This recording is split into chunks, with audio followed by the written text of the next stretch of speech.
नमस्कार बच्चों, मेरा नाम जया तिवारी है और आज हम पदबंध पढ़ेंगे। हिंदी व्याकरण कक्षा 10वीं के कोर्स बी में पदबंध आपको 2 अंक का पूछा जाता है परीक्षा में। बच्चों, पदबंध शब्द से ही आपको पता चल जाता है कि यहाँ पर 2 शब्दों का समावेश है, संयोजन है, पद और बंध। पदबंध का अर्थ होता है कई पदों में बंधा हुआ पद। पदबंध को समझने के लिए हमें सबसे पहले पद को समझना होगा और पद को समझने के लिए बच्चों हमें सबसे पहले शब्द क्या होता है ये समझना होगा, क्योंकि शब्द से ही पद बनता है। शब्द 2 या 2 से अधिक वर्णों के मेल से बने समूह को कहते हैं। एक स्वतंत्र सार्थक ध्वनि को शब्द कहते हैं, अर्थात शब्द इंडिविजुअल वर्ड होता है जो किसी व्याकरणिक नियमों में बंधा नहीं होता है, वह स्वतंत्र होता है। उदाहरण देखते हैं। राम, स्कूल, बुद्धिमान, कोरोना, महामारी आदि ये सब शब्द हैं। बच्चों, अब हम देखते हैं पद किसे कहते हैं। यही शब्द जब वाक्य में प्रयुक्त होकर व्याकरणिक इकाइयों से जुड़ जाते हैं तब वे पद कहलाते हैं। उदाहरण, कोरोना एक महामारी है। यहाँ पर कोरोना एक पद है। ऊपर के उदाहरण में हमने देखा कि कोरोना अगर स्वतंत्र रूप से लिखा गया था तो यह एक शब्द था, परंतु अब हमने इसे वाक्य में प्रयुक्त कर दिया है, इसीलिए अब यह एक पद बन गया है। वाक्य में एक से अधिक पद भी होते हैं। अब हम देखते हैं पदबंध किसे कहते हैं। कई पदों के योग से बने वाक्यांशों को जो एक ही पद का काम करता है पदबंध कहते हैं। अर्थात पदबंध में कई पद होते हैं, लेकिन उन सभी पदों को मिलाकर केवल एक ही अर्थ होता है और वो सभी पद मिलकर एक पद का रूप होते हैं। उदाहरण द्वारा हम इसे और अच्छे से समझेंगे। भागते हुए चोरों में कुछ पकड़े गए। यहाँ पर भागते हुए चोरों में कुछ एक पदबंध है। आप देख सकते हैं कि यहाँ पर कई पद मिलकर एक पदबंध बना रहे हैं। दूसरा उदाहरण, महामारी कोरोना ने पूरे विश्व में बड़ी तबाही मचा दी।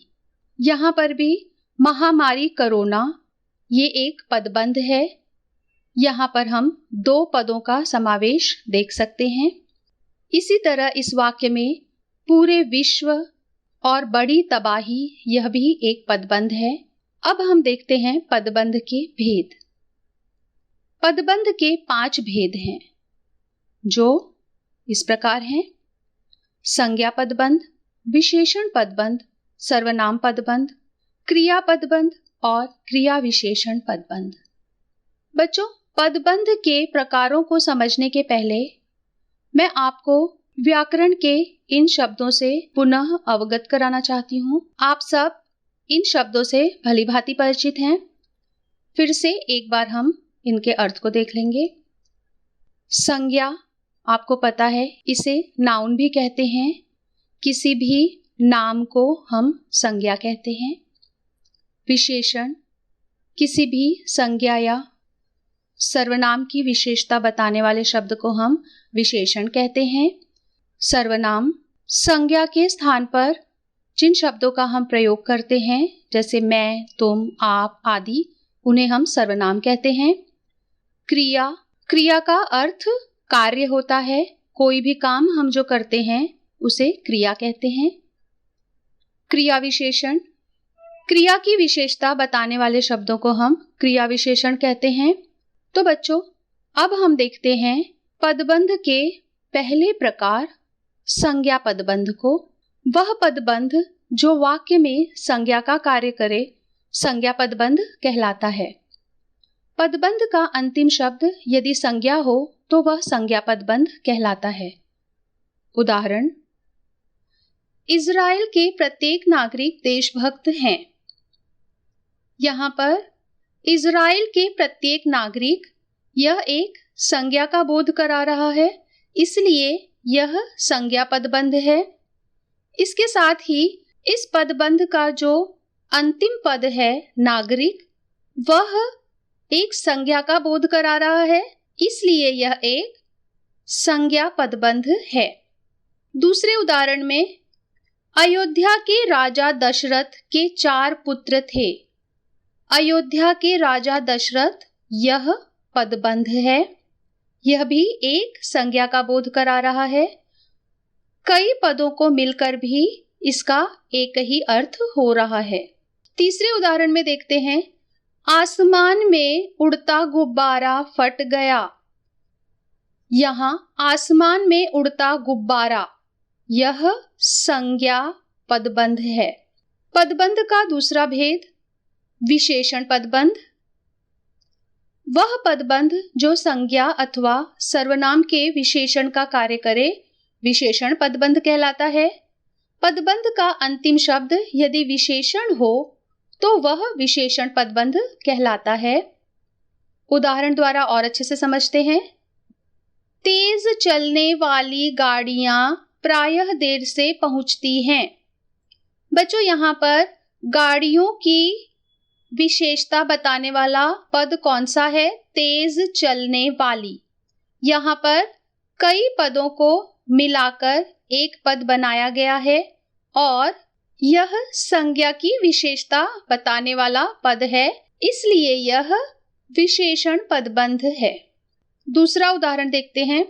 उसका घोड़ा अत्यंत सुंदर, फुर्तीला और आज्ञाकारी है। यहाँ पर घोड़े की विशेषता बताने वाले जो पद हैं, इन सारे पदों को मिलाकर एक पदबंध बनता है। अत्यंत सुंदर, फुर्तीला और आज्ञाकारी, ये एक पदबंध है। पदबंध के तीसरे भेद सर्वनाम पदबंध के बारे में जानते हैं। वह पदबंध जो वाक्य में सर्वनाम का कार्य करे, सर्वनाम पदबंध कहलाता है। उदाहरण, जो लड़का खड़ा है वह एक सर्वनाम का रूप है। कई पद सम्मिलित है यहाँ पर और पदबंध का अंतिम पद जो है वो सर्वनाम रूप है, इसलिए यह एक सर्वनाम पदबंध है। दूसरा उदाहरण, बिजली सी फुर्ती दिखाकर आपने बालक को डूबने से बचा लिया। यहाँ पर बिजली सी फुर्ती दिखाकर आपने, ये सर्वनाम पदबंध है। पदबंध के चौथे भेद क्रियापदबंध को जानते हैं। वह पदबंध जो अनेक क्रियापदों से मिलकर बना हो, क्रियापदबंध कहलाता है। उदाहरण, नेहा खाने के बाद सो जाती है। यहाँ पर सो जाती है क्रिया है, परंतु एक से अधिक क्रिया यहाँ दिखाई दे रही है। सोना, जाना 2 क्रियाएं हैं। यह क्रिया पदबंध है। दूसरा वाक्य, अब दरवाजा खोला जा सकता है। यहाँ पर जा सकता है, यह पदबंध है। अब हम देखते हैं क्रिया विशेषण पदबंध। किसी भी वाक्य में क्रिया विशेषण का कार्य करने वाले पदबंध क्रिया विशेषण पदबंध कहलाते हैं। अर्थात क्रिया की विशेषता बताने वाला शब्द क्रिया विशेषण पदबंध कहलाता है। उदाहरण, आज बहुत जल्दी गाड़ी आ गई। यहाँ पर गाड़ी आने की क्रिया की विशेषता बताने वाला शब्द है बहुत जल्दी, इसलिए बहुत जल्दी क्रिया विशेषण पदबंध है। दूसरा उदाहरण, पक्षी पिंजरे के अंदर बैठा है। यहाँ पर के अंदर क्रिया विशेषण पदबंध है, क्योंकि ये बैठने की क्रिया की विशेषता बता रहा है। बच्चे रोते रोते खाना खाते हैं। रोते रोते क्रिया विशेषण पदबंध है। तो बच्चों, आज हमने शब्द, पद और पदबंध के अर्थों को, उनके प्रकार को उदाहरण द्वारा भली भांति समझ लिया। इस वीडियो के अंत में जो मैंने लिंक नीचे दिया है, इसमें आप मेरे अन्य वीडियो को भी देख सकते हैं। धन्यवाद बच्चों।